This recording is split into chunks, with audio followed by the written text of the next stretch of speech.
नमस्कार, समाचार सच में आपका स्वागत है। मैं हूं नीरू भल्ला और जैसा कि हमारा सब्जेक्ट चलता आ रहा है महिलाओं से संबंधित, आज उसी में हमारे साथ पहाड़ की मजबूत महिलाओं में आज हमारे साथ जुड़ी हैं Khalsa national girls inter college की पूर्व प्रवक्ता श्रीमती पार्वती किरोला जी।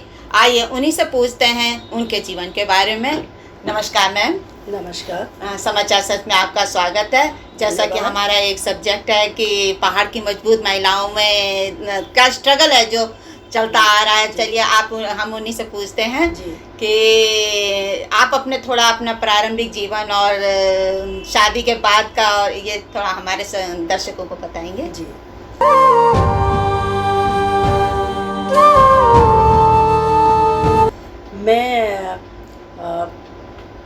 पहले मैं क्या बोलते हैं, मेरे फादर आर्मी में थे देहरादून में। हम लोगों ने वहाँ से मैंने हाई स्कूल किया था, तो उसी से हमारे फादर रिटायर हो गए। तो हल्द्वानी में छड़ैल में उन्होंने प्रॉपर्टी ली थी, वहीं सेटल हो गए। लेकिन जब हम यहाँ आए, एकदम से आसमान से ज़मीन में गिरने के बराबर हो गया था हमारे लिए, क्योंकि बिल्कुल जंगल और झाड़ियों की रोड, कोई सड़क नहीं, कोई बच्चा, लड़कियां तो कोई स्कूल जाती ही नहीं थी। तो इसलिए मुझे भी स्कूल छोड़ना पड़ा और मैं घर में ही बैठी। 1 साल तक मैं रोती रहती थी, मुझे बहुत बुरा लगता था कि मेरा स्कूल छूट गया। उसके बाद मैं मज़दूरों के साथ घास काटने भी चले जाती थी, धान लगाने भी चले जाती थी, घर के काम में। घर वाले भी कहते थे अब तो शादी हो गई तो यही सब कुछ करना पड़ेगा, सीखो।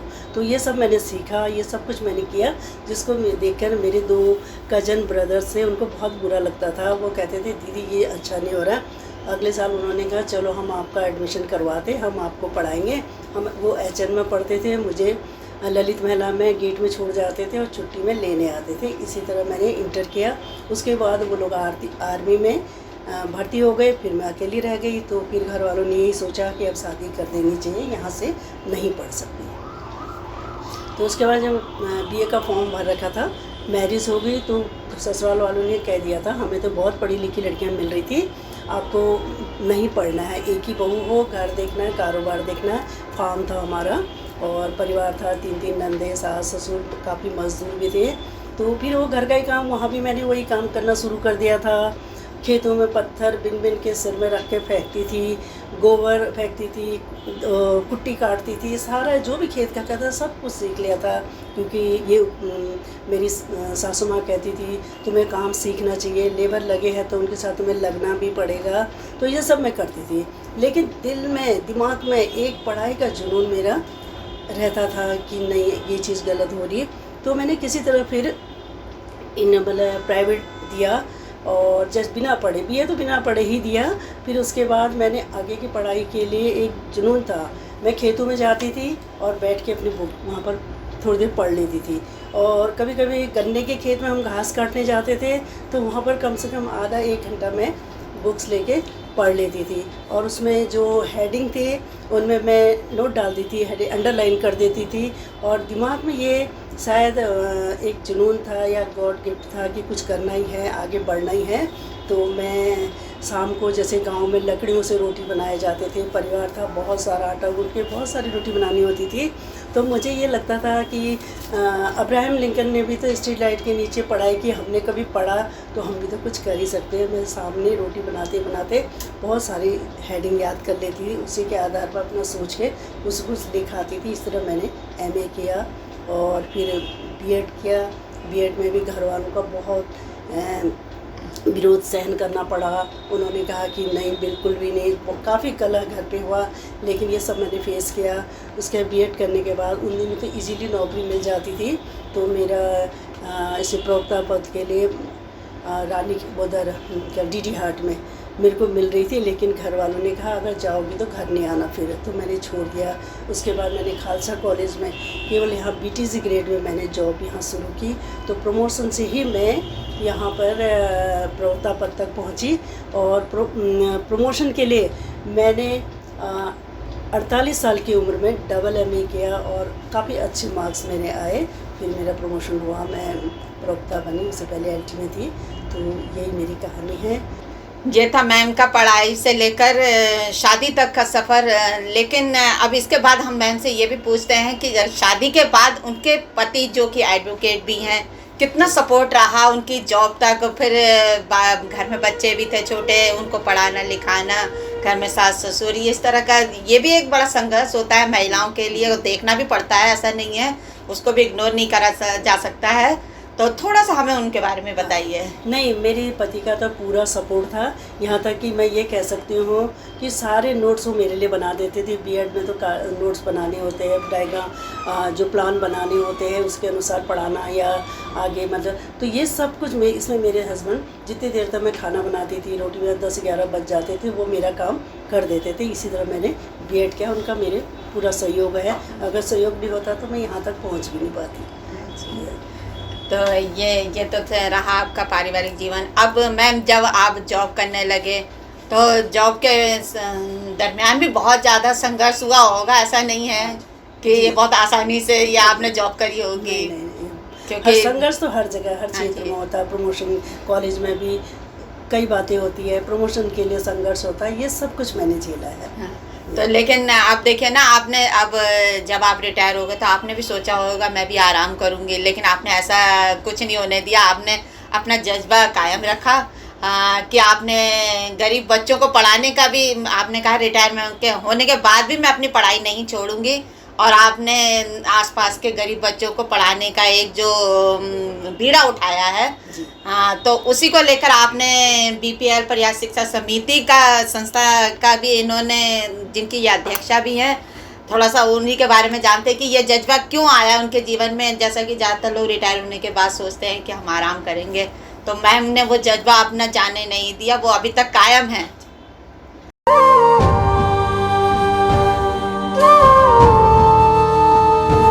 शायद मैम ऐसा है, मेरे को थोड़ा सा गॉड गिफ्ट है कि मेरे को किसी भी काम करने का जुनून है। जैसे मैं खालसा कॉलेज में भी जैसे गाइड स्काउट उसमें भी जाती, तो मैं नेशनल से लेके तक बच्चों को पहुंचाती थी, और उसमें मैं अपने बिल्कुल घर को भूल जाती थी। मुझे लगता है कि नहीं, इनके पीछे ही लगना है, इनके लिए कुछ कर गुजरना है। तो उसके बाद जब मैं रिटायर हुई, जब कॉलेज में मैं थी, थोड़ा सा मुझे ये था कि बच्चों को, जैसे बच्चे फीस नहीं लाते थे या कई दिनों तक, मैं उनको पर्सनली उनके लाइफ में झांक के देखती थी कि क्यों नहीं तुम फीस लाते हो। क्यों तो बताते हैं कोई शराबी है, किसी के फादर नहीं है, किसी की फैमिली ऐसी है, तो थोड़ा छुटपुट हेल्प मैं तब उन बच्चों को कर दिया करती थी। तो इसलिए क्या बोलते हैं, जब मैं रिटायर हुई तो थोड़े समय तक मैं घर में रही, लेकिन मुझे बड़ी बेचैनी होती है कि मैं सर्विस से मैं रिटायर हुई हूँ, काम से थोड़ी रिटायर हुई हूँ, अभी तो मैं कुछ कर सकती हूँ, मुझे करना चाहिए, मैं खाली क्यों बैठी रहती हूँ। तो इसके लिए मैं कुछ समय तक इधर उधर जैसे वृद्धाश्रम में गई, तो लेकिन वृद्धाश्रम में मैं 2-3 साल गई, मुझे बहुत अच्छा लगा वहाँ पर बुज़ुर्गों के साथ। लेकिन मेरा घर वहाँ आना जाना बहुत दूर था, नहीं, फिर घर भी डिस्टर्ब हो रहा था, इसलिए मेरे को पढ़ने का जुनून तो था ही। मैं आसपास के गरीब बच्चों को देखती थी, बाहर खेलते रहते हैं, इतने गंदे मंदे बने रहते हैं, कभी स्कूल जाते हैं कभी नहीं आते, हफ्ते एक आध बाद वो स्कूल जाते थे, तो उनको बुला के मैंने पूछा, बैठाया, समझाया। तो इस तरह मुझे लगा कि मैंने इन बच्चों के लिए ही कुछ करना चाहिए।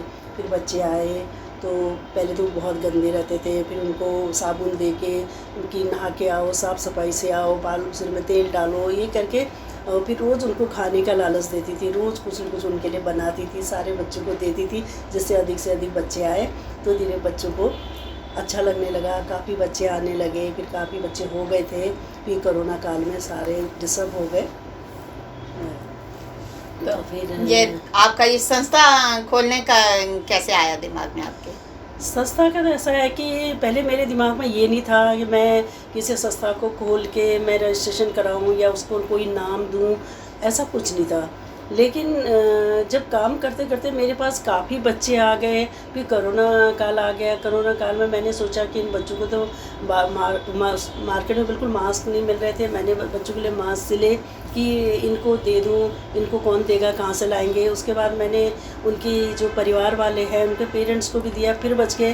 फिर मैंने फेसबुक में डाल दिया, भाई किसी के आसपास गरीब लोग हैं तो मेरे पास भेज देना, मैंने मास्क बना रखे हैं। तो ऐसे होते होते फिर समाचार सच के संपादक जी और सह संपादक आप लोग ने मेरे को कोऑपरेट किया। जब उन दिनों कपड़ा नहीं मिल रहा था, आप लोग इधर उधर से कपड़ा लेके आए, मैंने बनाया।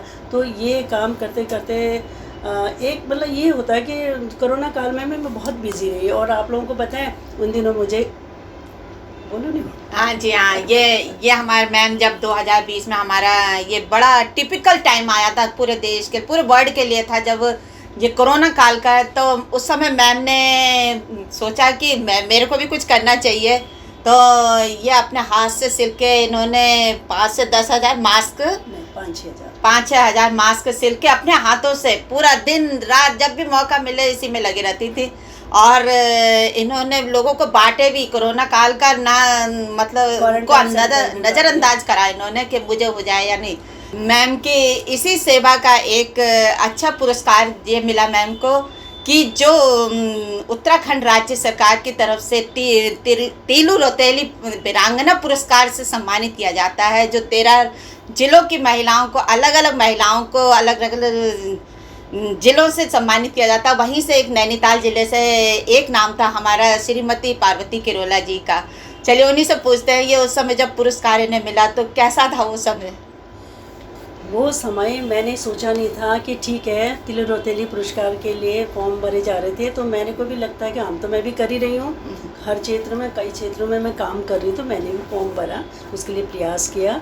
लेकिन जब मुझे मिला तो इतना बड़ा तिलू रौतेली वीरांगना के नाम से हमें पुरस्कार मिला, इसलिए तो हम बहुत ही गौरवान्वित हुए। हम राज्य सरकार के बहुत आभारी हैं कि उनके द्वारा हमें ये पुरस्कार मिला, जिससे हमें और आगे और अच्छी तरह से कार्य करने की प्रेरणा मिली। इसीलिए मेरी जिम्मेदारियां और आज और भी अधिक बढ़ गई हैं।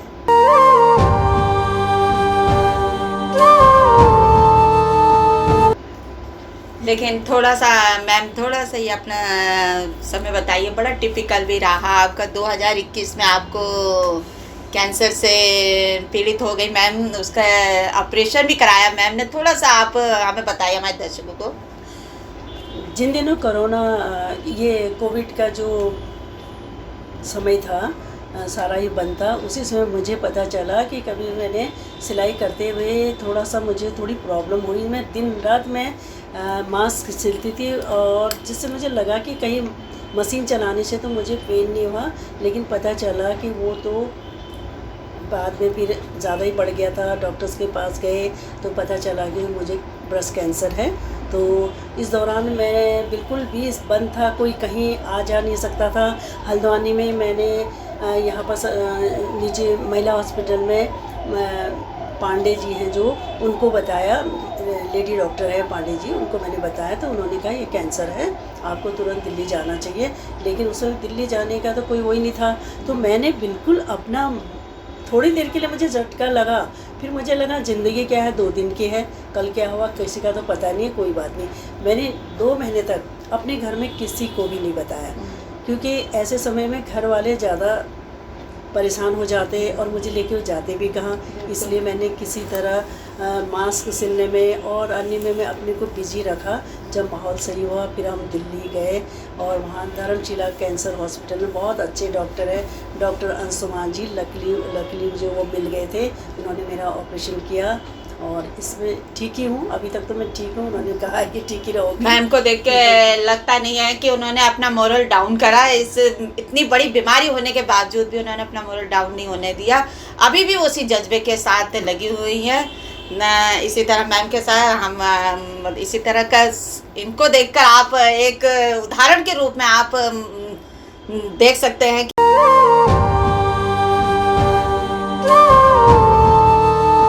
सवाल और मैं पूछना चाहती हूँ मैम आपसे, जैसा कि पहाड़ की महिलाएं ज़्यादातर, जो आप भी उस दौर से गुजर चुके हो कि पहाड़ की कुछ ऐसी महिलाएं हैं जिनको शिक्षा का भरपूर लाभ नहीं मिल पा रहा है, आप क्या संदेश देना चाहेंगे कि वो महिलाएं उसका लाभ उठा सकें? मैं तो सभी महिलाओं को और बेटियों को ये प्रेरणा देना चाहती हूँ कि ऐसा कुछ नहीं है, विल पावर होना चाहिए स्वयं में। हमें अपने मन में जो हम सोच लेते हैं, जो मैं तो वो मन का जो इरादा है वो ज़रूर पूरा होता है, पक्का होता है। जिनके घर वैसे तो आजकल पहाड़ में, प्लेन्स में सभी अपनी बेटियों को पढ़ा रहे हैं, और लेकिन कई लोगों की मजबूरी होती है, घर की मजबूरी होती है, जल्दी शादी कर देते हैं, या उनका घर से जो स्कूल कॉलेज है बहुत दूर दराज में, वो नहीं जा पाते हैं, तो ऐसे उनकी जैसे नहीं पढ़ पाते। तो मेरे उनके लिए मैं उनको कहना चाहती हूँ कि आजकल देखिए ये मुक्त विद्यालय भी है, संयुक्त विद्यालय भी है, और भी कई तरीके हैं, ऑनलाइन भी पढ़ाई होती है, सभी कुछ आजकल सुविधाएं हैं। तो उन्हें बिल्कुल भी नहीं घबराना चाहिए, मन में एक इरादा करना चाहिए कि हमें पढ़ना है और आगे बढ़ना है। तो अवश्य ही उनकी जो भी वो सोच है, इस तरह की सोच लेंगे तो ज़रूर ही उन्हें सफलता मिलेगी। ऐसा नहीं, खुद में विल पावर होनी चाहिए।